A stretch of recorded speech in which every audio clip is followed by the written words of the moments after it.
Se viene un nuevo capítulo de podcast. ¡Boom! ¡Boom, boom, boom, boom, boom! ¿Qué tal a todos? Bienvenidos una semana más a este vuestro podcast de referencia en todo lo que sea que vengáis a buscar aquí, que son juegos mayoritariamente, ¿verdad? Y hoy vamos a hablar de un documental que sobre juegos, videojuegos, ¿vale? No son juegos de mesa, pero algo hablaré al respecto, que no es otro que el High Score, como se pronuncie. Ya sabéis que mi inglés es un poco de Albacete capital. Y es un juego que nos habla sobre la historia de los videojuegos, ¿vale? Así que a priori espectacular, bien, todo bien. Luego hablaré de otros temas, pero primero vamos a hablar de ese porque lo he visto hace pocos días en Netflix, ya digo, y estoy de acuerdo en algunas cosas y en otras no tanto, y voy a hacer una leve crítica a lo que me parece un poco el documental, un poco lo que nos explica, algunas cosas que están muy bien, otras no están tan bien, y sobre todo voy a hacer un poco hincapié en las omisiones, ¿vale? Es un documental repartido en 6 episodios. Evidentemente no puede llevar toda la historia de los videojuegos, pero sí que hay algunas omisiones que llaman bastante la atención, llaman poderosamente la atención. Cada documental dura unos 45 o 50 minutos, así que en menos de 6 horas, evidentemente, no puedes tratar todo lo que viene siendo la rica historia de los juegos de los videojuegos. Pero, bueno, en fin, ahora os explicaré mejor. Vamos de lleno ya con el contenido del podcast. Vamos allá.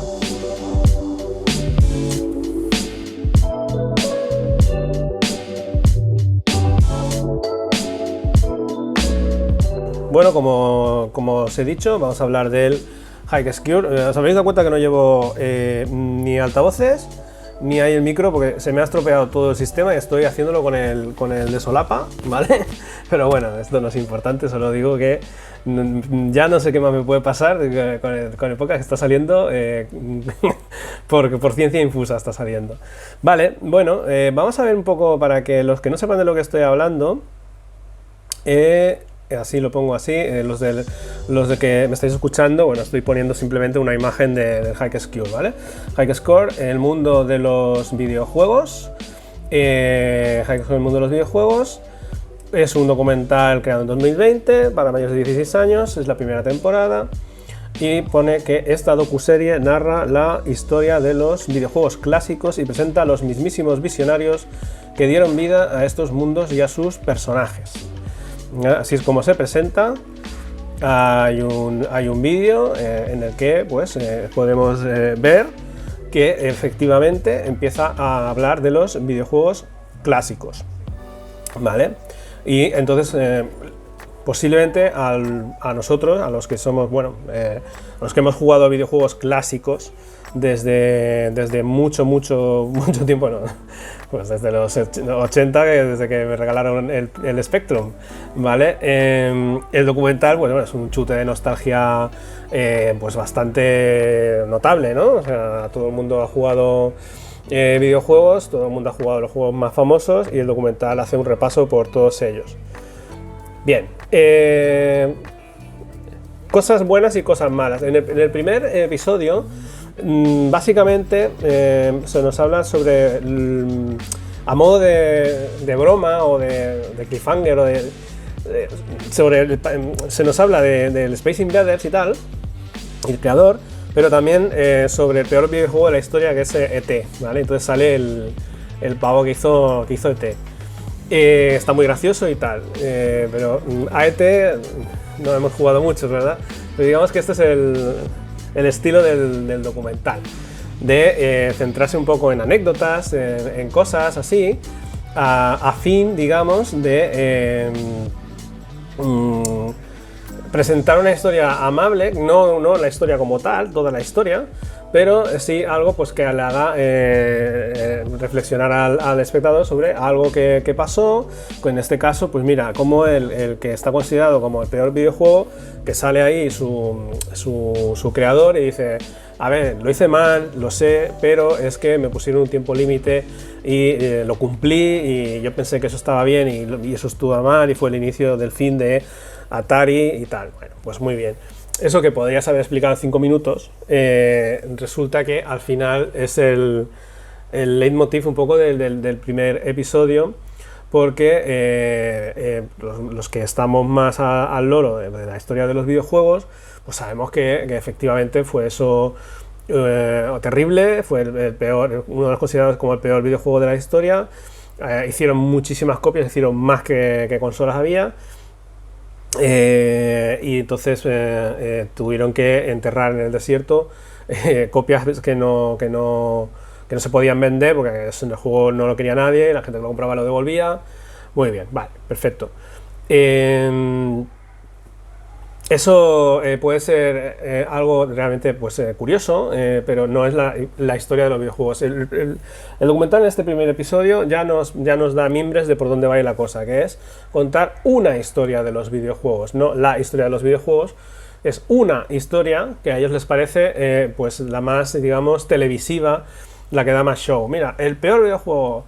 Luego también hablan del Comecocos, ¿no? Del Pac-Man. Bueno, pues te dicen, pues el Pac-Man tiene esa forma porque es que es una especie de bola con boca, y se nos dice que lo que se quería era hacer un personaje que les gustara a las chicas, a fin de que las chicas fueran a los salones recreativos y se gastaran las perras, porque al final lo que quiere la gente es ganar dinero. Y dijeron: ¿qué les gusta a las chicas? Y alguien dijo que estaba viendo una pizza y vio el corte de la pizza y dijo: mira, pues le gusta comer. Y ahí salió el Pac-Man.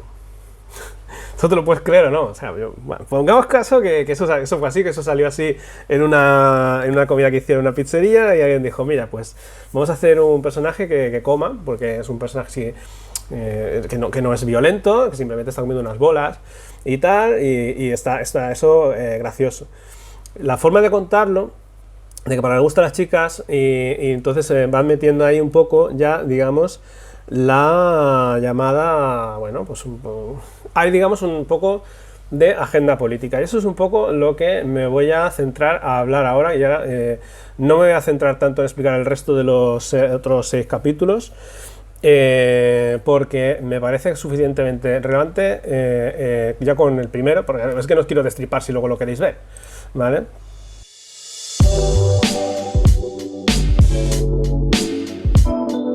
Vale, ¿por qué digo que este documental tiene agenda política? Bueno, por agenda política, ¿qué es lo que digo? Que se centra no solo, digamos, en lo que está contando, que es la historia de los videojuegos, sino que también nos quiere hacer ver que esa historia es, tal como ellos la cuentan, pasada por su tamiz, ¿vale? Es como si esto fuera un doctor ahí está haciendo una cirugía, pues va cogiendo un cachito de aquí, otro cachito de allá, y efectivamente está resolviendo la operación, pero no es todo. Bueno, no sé si me estoy explicando muy bien. La cosa es que nos habla sobre que los juegos tienen que ser inclusivos, es decir, tienen que ser para todos los públicos, público masculino y público femenino. Y ya nos dice que el Pac-Man estaba realizado, digamos, para que se introdujera al público femenino. Puede ser, correcto, de acuerdo. Luego nos habla sobre, también hay un momento que nos habla, no un momento largo, o sea, digamos que es bastante leitmotiv en un par de los capítulos de 6, que nos habla sobre las competiciones que hubo a nivel estatal en Estados Unidos, porque esto es muy de Estados Unidos, también lo digo, en las cuales ganó, ¿cómo se llamaba este? Se convirtió en mujer, es una persona que es un transexual, no hay ningún problema, pero digamos que hace muy especial hincapié en la persona que ganó el primer campeonato de Space Invaders, que fue Rebecca Heinemann, ¿vale? Muy bien, pues es una historia, y dice, pues ganó esto, no sé qué, no sé cuántos, y claro, te lo está contando, ves las imágenes, y dices que es un chaval, y luego esa persona se convirtió en mujer. Ningún problema en eso, pero me estás centrando en ese particular Heinemann también fue un grandísimo programador, programadora, me da igual, que todavía está en activo y que tiene juegos relevantes que ha realizado en su estudio, ¿vale? Pero me está centrando en eso, ¿vale? Porque vamos a acotarlo ahí porque es la historia, digamos, clásica de los videojuegos.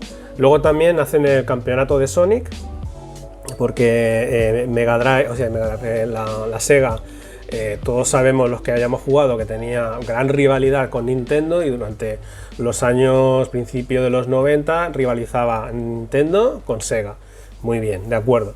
Y entonces los de la Sega copiaron, digamos, cosas que hacía Nintendo, como campeonatos y tal. Lo hicieron un campeonato grandísimo de Sonic que ganó un chaval que, en fin, que se llamaba Chris Tang, ¿vale? Que lo tenía que mirar.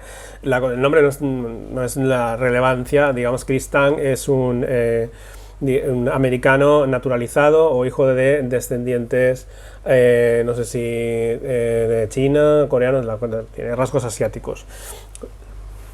¿Es relevante esto? No lo sé, pero en el documental lo han incluido así, ¿vale? Y digamos que el documental está todo el rato poniendo juegos y personajes, ¿vale?, relevantes, que tienen algún tipo de relación con, digamos, las minorías tradicionalmente oprimidas en Estados Unidos. Por eso digo que tiene agenda política, que no es tanto un documental sobre videojuegos, sino una historia de los videojuegos contada por un equipo documentalista estadounidense, que hace un documental, pero mirando al presente, diciendo que, porque normalmente a veces la historia lo que cuenta es un poco aquello que venimos a buscar en el pasado para explicar el presente. Entonces el documental puede dar una falsa imagen de que el mundo de los videojuegos es un mundo inclusivo y, vamos, súper progresista, ¿no? En el sentido de que, buah, pues sí, es que mirad que el primer inventor de los cartuchos de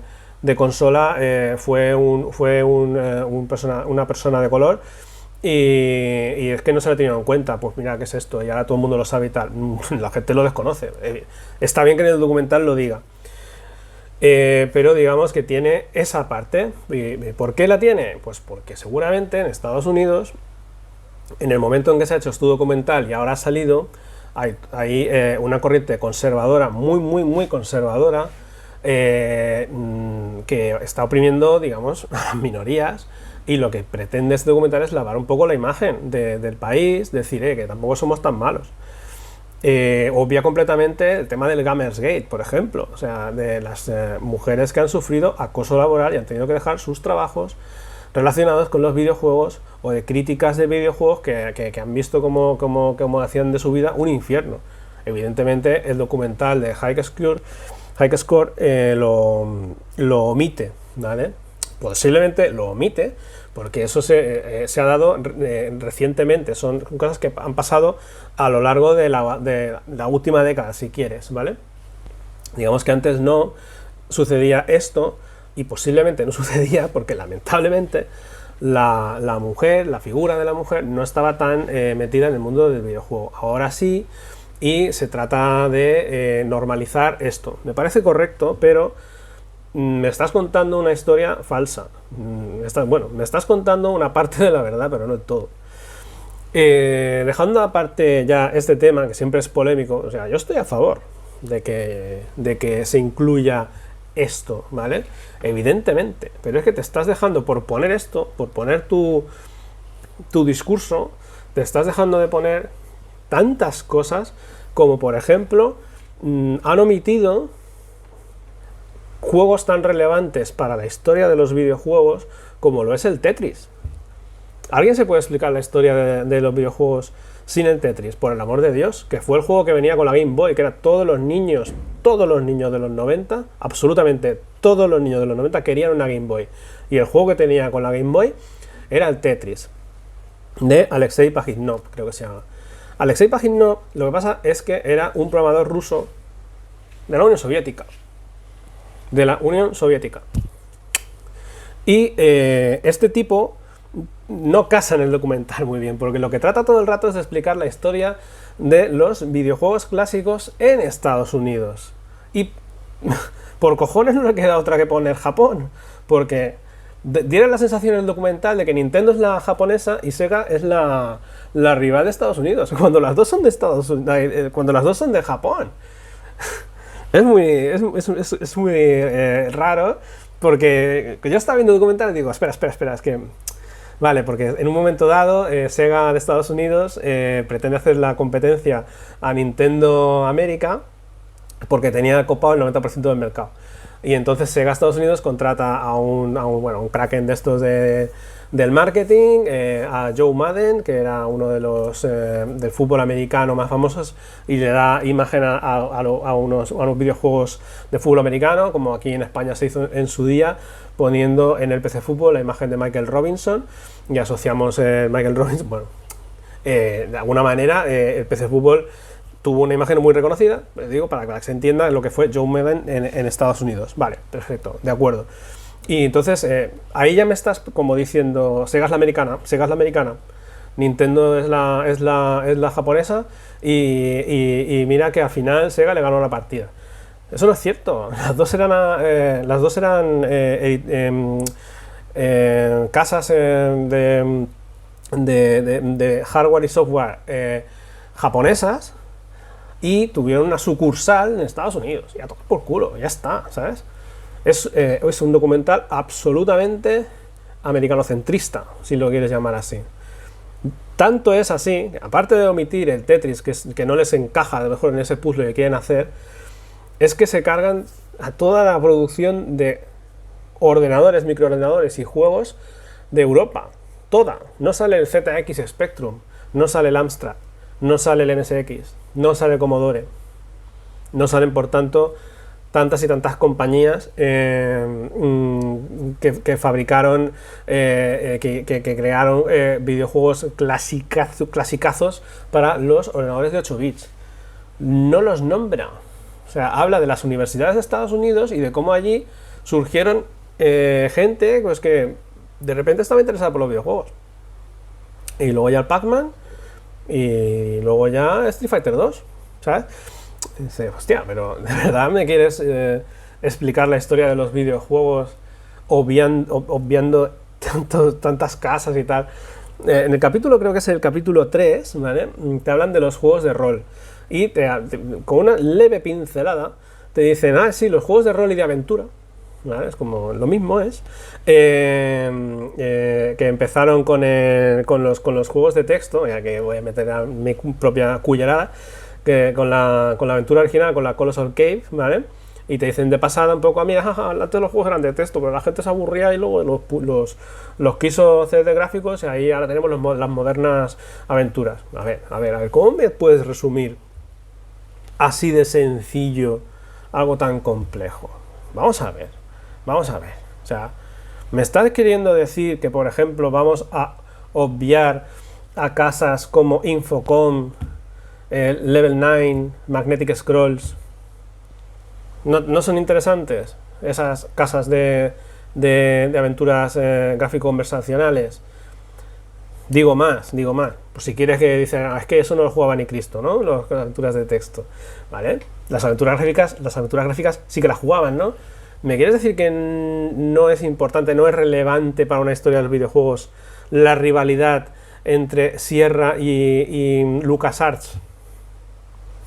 Vamos, no sé si a alguien le sonará este juego. Mira, vamos a poner aquí mientras hablo, perdón a los del el podcast, pero bueno, me hace ilusión pues que la gente recuerde que el documental omite joyas como el Día del Tentáculo, ¿vale? Y digo, pero es que no lo entiendo, no lo puedo entender. Pero bueno, o sea, de verdad, lo relevante es la competición de Sony y de... la competición del Sonic de Sega y de Mario de Nintendo, que se pasan ahí prácticamente documental hablando sobre esta rivalidad, ¿vale? Que sí que la hubo. No me hablas de juegos de aventura no me hablas de juegos de rol, básicamente me hablan de uno que inventó un pavo, ¿vale? Que era gay, hizo, no me acuerdo el nombre, ¿vale? Pero te das cuenta, ¿no? O sea, te hablan de un juego, jajaja, que era de alguien que era gay, que lo hizo para quejarse políticamente sobre la política restrictiva, ¿no? que había para los gays. Evidentemente había política restrictiva, pero si es hace de 4 días, como aquel que dice, que se están haciendo leyes a favor y todo eso. ¿Qué más? Por ejemplo, ¿qué se omite? Se omite por completo, los juegos de estrategia, pero por completo, ¿vale? Y ahí podían haber hablado, ¿vale? Eso ya lo voy a quitar, por ejemplo, del Civilization, que es un juego, digo, para trazar paralelismos entre los juegos de mesa y los videojuegos, ¿vale? Que podían haber, yo creo que un capítulo del documental podía haber sido sobre juegos de estrategia, cómo dieron el salto a los juegos a los videojuegos, por ejemplo, empezando con el Civilization, ¿vale? No se menta a Sid Meier en ningún caso, ¿sabes? O lo que supuso el Dune, ¿vale? Dune 2, en los juegos de estrategia. No surge el nombre de Julian Gollop, por ejemplo. No sé, Europa Universalis tampoco se menta, ¿vale? Es toda una saga. En fin, claro, a mí me gustan los juegos de estrategia. Tampoco es que exija que hablen del Europa Universalis, pero sí como género que salga representado en una historia de los videojuegos. Digo como género ya, ¿sabes? O sea, ni juegos de estrategia, apenas juegos de rol, o sea, juegos de rol muy poquito, juegos de aventura muy poquito. Básicamente se basan en los juegos arcade, ¿vale? El documental se basa en los arcade. Ya he dicho, no sale el Tetris.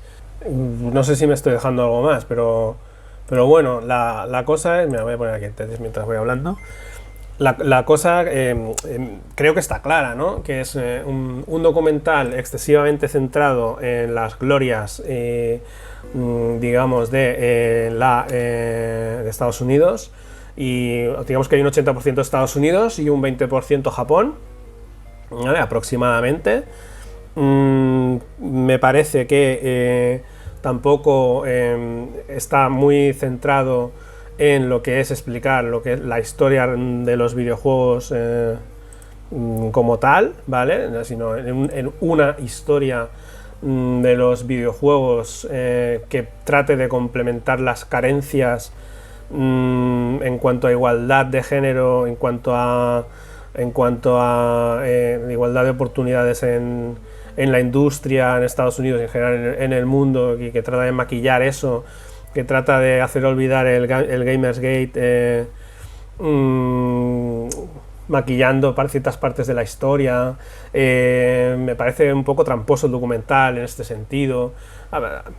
Glorificando unos personajes sobre otros, no sé, por ejemplo, en el apartado que hablan del Doom, hacia el final hablan del Doom, porque entiendo yo que esto es una primera temporada, han cortado con la guerra entre Nintendo y Sega, digamos que en la siguiente temporada, si la hubiera, empezarían a hablar ya, digamos, de la PlayStation y de Xbox, digo, me parece que si ya han hablado de los videojuegos clásicos, irían por ahí. Me sorprendería mucho que dijeran, hostia, igual nos hemos equivocado y nos hemos olvidado de toda la historia de los videojuegos en Europa, ¿vale? Y a lo mejor hablan del Spectrum y de otros, porque tampoco han hablado de la guerra Amiga-Atari, ¿sabes? Había los ordenadores Amiga, es que de verdad, un montón de cosas no han entrado, ¿sabes? Como hablar de la Segunda Guerra Mundial y no hablar del emperador de Japón, ¿sabes? Que dices, vale, sí, me puedes explicar la historia hablando de Hitler, de Churchill y tal, ¿vale? Pero digamos que no me puedes obviar lo que no te interese, ¿sabes? Porque te parece que es más relevante una cosa a otra. Bueno, en fin. A todo esto, el documental. El documental en sí está... Como entretenido, está entretenido, ¿vale? O sea, yo no voy a decir que sea ni aburrido ni tal, porque te lo ves en un tirón. Yo creo que me lo vi en 2 tardes y me pareció entretenido. Estaba viéndolo y decía, pero ya saltas de aquí a aquí. Dice, hostia, en los juegos deportivos solamente vas a hablar del Joe Maiden. No me vas a hablar, yo qué sé, de los juegos de carreras, yo qué sé, el Outrun, por decirte, ¿sabes? O cuando dice el creador del Street Fighter, dice, antes no había un juego que te pudieras enfrentar uno contra uno. ¿Pero qué mierda estás diciendo, tío? Pues si yo en el Spectrum jugaba, por ejemplo, al Barbarian y ya podías jugar uno contra uno, o The Wild Out Exploding Fist, por ejemplo, yo qué sé, tío. O sea, no mientas, tío. También la tarea del documentalista, de los pavos que han hecho el documental, podría ser también matizar algunas de las cosas que dicen los personajes. No todo lo que dicen los personajes es verdad. O omiten ciertas partes, como el John Romero, que habla de Doom, sí, yo creé Doom, no sé qué, no sé cuánto. No, tú eras una parte, tú eras uno. Y dices, sí que hablas de vez en cuando del compañero, pero es como que chico este que me ayudaba. Tío, o sea, esto de engrandecer una figura por el hecho de que has tenido acceso a ella y tal, no, o sea, tendríais que haber hecho el esfuerzo, si me tuviera que dirigir a los creadores de documentales, no os centréis tanto en la agenda política, que no me parece mal, pero también centraos, aunque sea hablar 5 minutos de también lo que se estaba haciendo, a la vez que se estaban haciendo estas cosas, pues dímelo, o sea, no me omitas el Tetris, no me si fue importantísimo Tetris y la Game Boy, o sea, es que de verdad, y me podías haber hablado de la guerra de las portátiles al principio, de la Game Boy contra la Game Gear, y cómo ganó la Game Boy, por ejemplo, y también estaba la Lynx. No sé, me parece, eso sí que es historia de los videojuegos, porque eso fue relevante, pues fue mayoritario, la Game Boy fue mayoritario. El Game Blade, ¿vale? Que es el juego en 3D de estrategia que se inventó un pavo a fin de quejarse de las políticas del gobierno, es algo que es relevante en un contexto, pero no en la historia general de los videojuegos. Porque si me hablas de ese, ¿por qué no me hablas de Papers, Please? Porque claro, esa es otra. Los indies ni los menciona. Ha mencionado eso. Pero los indies, yo sé, Papers, Please, el Limbo y tal, eso es demasiado moderno.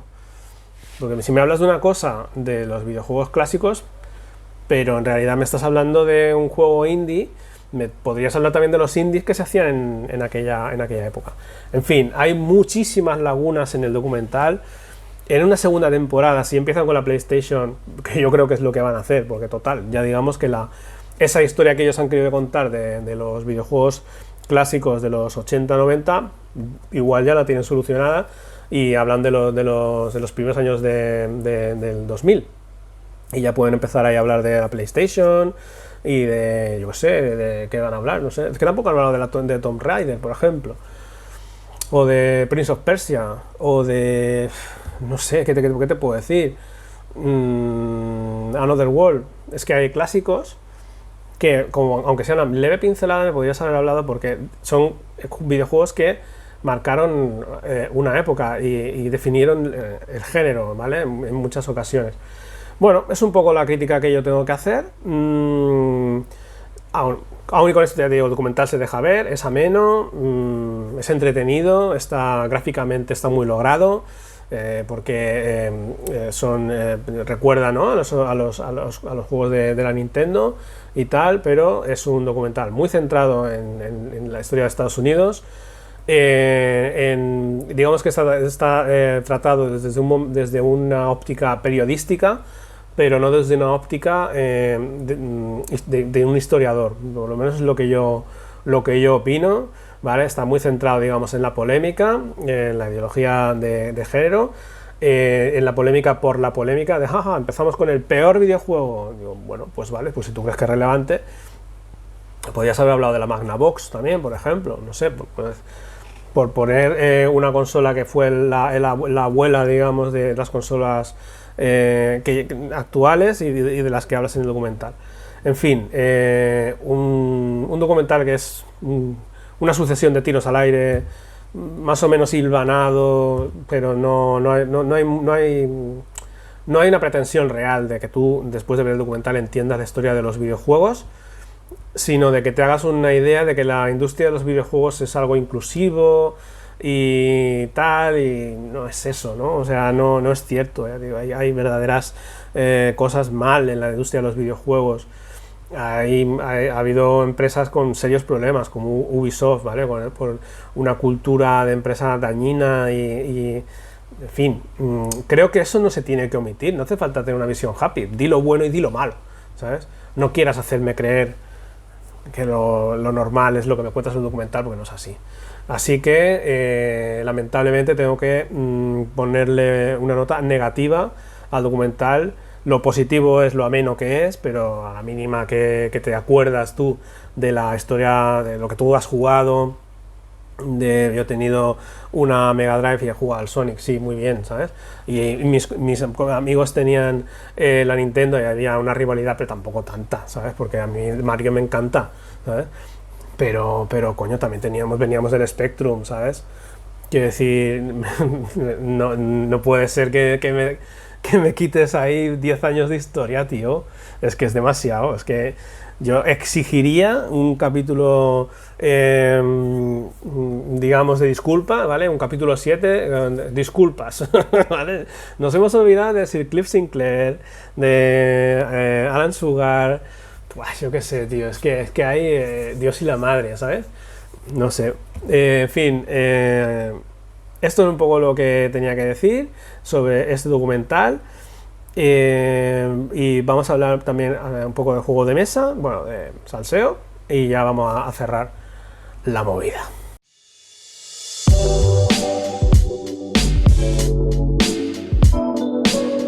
Y la movida, por lo que me he enterado en Twitter, es que alguien ha pedido algo a sus seguidores y otro alguien se ha reído de eso. O sea, a grandes rasgos, no voy a decir canales de juegos de mesa, porque no viene al caso, pero porque además es digamos que es sintomático en general entre los influencers lúdicos de este país, y yo creo que también del extranjero, un poco las envidias y en las salidas de tono, ese tono jocoso entre colegas, que jajaja, qué tonto es este y qué listo que soy yo, ¿no? Me parece que los que sepan de qué va la movida, pues ya sabrán ubicar nombres y tal, ¿vale? Digamos que si a mí, por ejemplo, se me ha jodido el micrófono, ¿vale? Estoy con el micrófono en solapa y os emplazo a que si me queréis ayudar comprándome un micrófono, ¿vale? Bueno, eso es una cosa que puedo decir, o sea, no estoy pidiendo, pero podría pedirlo porque quisiera, porque creo que os estoy entreteniendo, os parece ameno lo que diga, tal y cual, no pasa nada, ¿vale? Podéis hacerme caso, pues no da igual, quiero decir, yo puedo decir lo que quiera, siempre y cuando no moleste a nadie, ¿no? Y no creo que moleste a nadie, pues sí, yo por ejemplo empiezo a pedir, pues yo qué sé, o me hago un Patreon, o me hago un coffee, o lo que sea, ¿vale? Porque me gustaría a lo mejor en un momento dado tener una mínima financiación que pueda costearme para a lo mejor si quiero ponerme, pues eso, mejor infraestructura en el canal, etcétera, ¿vale? Lo que no es normal es que otra persona ajena a esto me empiece a decir algo, que empiece a reírse él y toda una serie de compañeros, ¿vale?, de los demás, cuando todos estamos en lo mismo, que es hablar sobre juegos, videojuegos, en mi caso más creatividad aplicada en los juegos y tal, ¿no? Porque flaco favor nos hacemos, o sea, si nos empezamos a faltar entre nosotros. Es un poco lo que le dicen al Villarán algunos artistas cuando hace su mención a Lamparte. Igual hay mucha gente que no sabe lo que estoy diciendo. Pero digamos que tú puedes hacer crítica desde tu casa, desde tu pedestal, desde tu torre de marfil, si tú quieres, ¿vale? También tienes que estar sujeto a crítica. Tú sabes que si haces crítica te van a criticar a ti. Pero si nos empezamos a faltar al respeto y además sabemos que tenemos un núcleo que nos baila al agua, ¿vale?, de X personas, da igual, pero que pueden hacer mucho ruido, y esas personas a su vez hacen, bueno, en fin, es que ya sabéis lo que es internet, ¿no? El efecto mariposa y toda la pesca. No es elegante, dice más del que se ríe que del otro, es el pan nuestro de cada día. Yo he tenido también alguna que otra discusión, mis más y mis menos, con conocidos podcasters de la de la ludosfera en este país.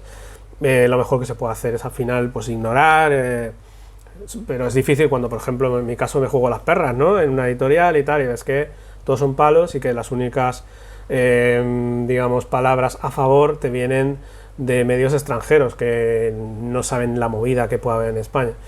Entonces pues dices, hostia, no puede ser esto de que a mí solo me dan palos y en cambio cuando saco el juego fuera me dan un Seal of Excellence o me dan un no sé qué o se llega un reconocimiento, aunque no me dieran nada, pero simplemente hacen una valoración de lo que es el producto en sí, ¿vale? Como el caso de mi juego El Emporion, que no ganó nada, pero se hizo una crítica bien, digamos, o sea, que yo puedo estar de acuerdo, ¿vale? En muchas partes de la crítica que se han hecho en este juego, con este juego en el extranjero, pero son críticas que si me las pones tú, me las explicas bien y tal, pues oye, pues no le puede gustar a todo el mundo lo que haga, ¿no?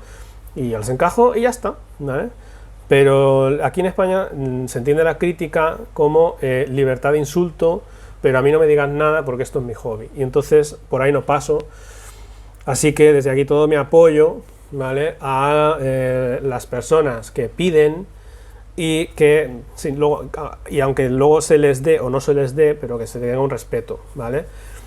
Que piden, digamos, para ejercer su labor divulgativa de los juegos de mesa.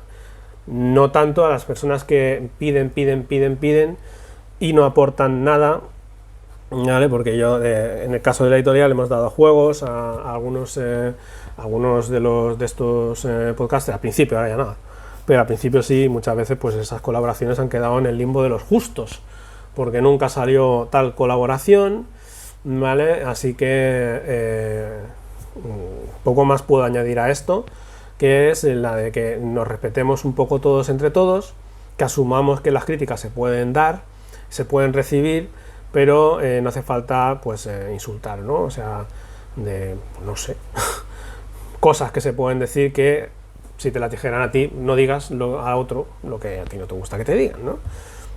No sé. Y creo que esto, yo creo, los que sepan de lo que estoy hablando, pues bien, y los que no, aplicarlo a los ámbitos vuestros de la vida y ya está, ¿vale? Que hay mucha envidia en este país, que hay mucha tontería y que hay mucha mala leche y que se ganan más likes y se ganan más visualizaciones cuanto más polémico es el tema, ¿verdad? Y cuanto más polémico eres tú y cuanto más enfant terrible eres.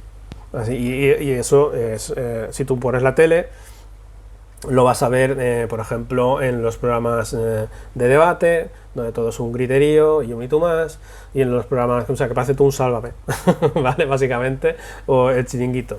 Podríamos hacer entre todos un chiringuito de jugones, versión juegos de mesa, y yo creo que no desentonaría mucho a veces en las cosas que se pueden ver en algunos canales y en Twitter y tal. Nuevamente no hago ninguna mención, pero me ha parecido que hoy sí me la voy a hacer porque he visto cosas en Twitter que no me han parecido muy correctas. Y ya está, ¿vale? Y bueno, ya para terminar, para acabar, me gustaría matizar un poco algunas de las palabras que dije en el anterior podcast referente a los juegos tontos, como no me acuerdo bien qué dije. A nosotros nos gustan los juegos buenos de estrategia, ¿vale? Porque para comprar un virus, da igual. No quise en ningún caso faltar a los juegos tontos, o sea, a los juegos más sencillos, más files, ¿vale? Para ensalzar a los juegos que a mí me gustan más, que son los juegos de estrategia, Eurogame, digamos, con una cierta complejidad, pues juegos avanzados, ¿no? Los que llaman Familiar Plus, yo lo llamo Eurogame porque es como así lo aprendí. La cosa es que en ningún caso digo que, por ejemplo, el Virus sea un mal juego. El Virus es un juego muy bueno. Voy a decir algo tan manido como dentro de su categoría, ¿no? Dentro de la categoría, un juego familiar, que a la gente le encanta. Y oye, ¿quién soy yo para criticar un juego de estas características cuando soy el que ha hecho el tortilla de patatas? O sea, ¿qué entidad puedo tener yo, no? O sea, pues ninguna. Pero lo que quiero decir, porque ha habido gente que me ha hecho alguna mínima mención a esto de, hombre, no hace falta criticar a los fillers, ¿no? O sea, no, es cierto. Igual hice de menos a los fillers cuando posiblemente sean los juegos que más he jugado. Porque siempre hay tiempo para jugar un filler. Con mi pareja juego más filler. Y lo que quería decir es que en las tiendas de juegos, ¿vale? Eso es más fácil de venderlo y que cada vez están ganando más terreno. Y por otra parte, en los Kickstarter ganan más terreno los juegos de minis hiperinflados, ¿vale? Y la gama media, que es lo que a mí genuinamente más me gusta, se está viendo un poco lastrada por esta doble tendencia de que en tienda física funciona más el juego de 20 pavos, que te lo puedes llevar fácil sin pensar mucho, y en cambio pues un juego más complicado, con más componentes, que se te va a jugar a 80 pavos, pues dar ese salto es más complicado. Entonces a mí la gama media de juegos de 30 euros o de 40 euros, que te viene con unas reglas asequibles, yo que sé, 4 o 8 páginas de reglas que ya me parecen bien, digamos, pues a mí eso es lo que me gusta, y estoy viendo que cada vez hay mecánicas más pobres y están saliendo juegos como muy rápido, sobre todo, bueno, pues editoriales grandes y tal, que cuando un juego mínimamente funciona ya lo sacan, y digamos está perdiendo, desde mi punto de vista, los tiempos, digamos, de testeo de los juegos y tal. También dije que el Modern Art valía 50 pavos y no, pasa que vale 59,95, ¿vale? Porque luego revistándome lo que dije, bueno, pues 50 a lo mejor por el Modern Art que te viene con tal y cosas, igual no es tan caro. Luego miré y digo, no, es que el Modern Art, es que el Brass Birmingham y el Brass Lancashire valen 60 pavos, ¿vale? Y son juegos que antes no valían tanto y son, digamos, que son ya refritos que los han puesto muy bonitos y tal, pero que te los venden más caros porque es la edición deluxe. Y lo que quería era yo, pues decir que tanta deluxificación no me gustaba, porque el juego de mesa para mí tiene que ser un producto popular.